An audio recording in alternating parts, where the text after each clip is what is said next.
Day 23 of your 31-day abs challenge. We're getting close to the end now. Stick with it, I promise, you're doing really well.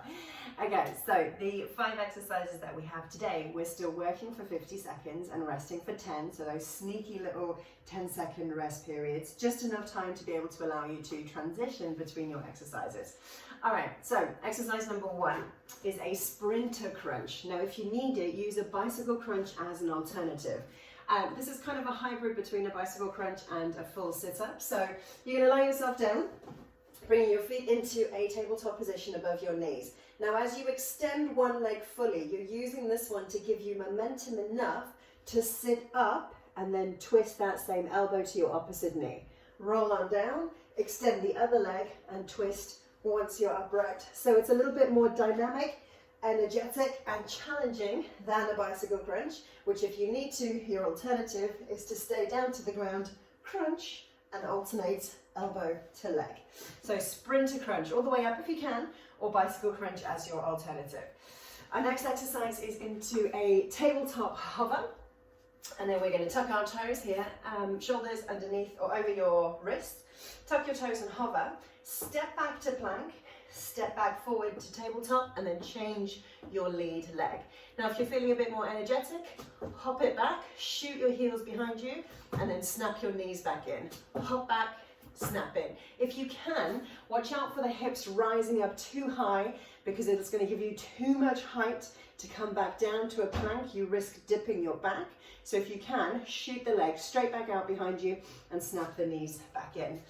For exercise number 3, we're lying on our back for scissor kicks. So make your way down, slide your hands underneath your hips, extend your legs up. Now you can go slow and wide, keeping your lower back anchored, or if you prefer, smaller on a diagonal line, a little bit quicker. But either way, make sure that the lower back doesn't lift up and off your mat. Exercise number 4 is the running abs. I laugh because I've had so many comments on this one, like, oh, they're awful. Yes, I know, they're not my favorite.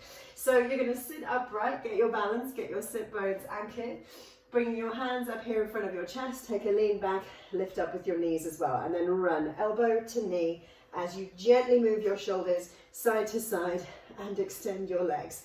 It's sneaky, it's fiery, it's spicy, it kind of catches up with you. Final exercise though, we're back into a plank onto our forearms.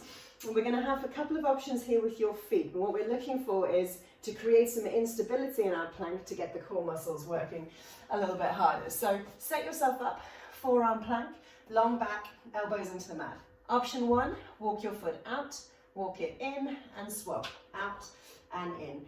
And then option 2, out, out, in and in. Make sure you alternate your lead leg as you step.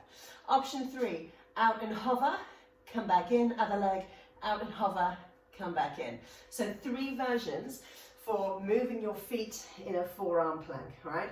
Out, in, or if you can, out, out, in, a little trickier, or out and hover, come back in, other side, out and hover, come back in.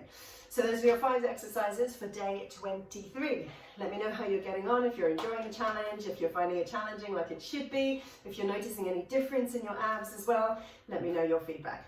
See you tomorrow for another installment.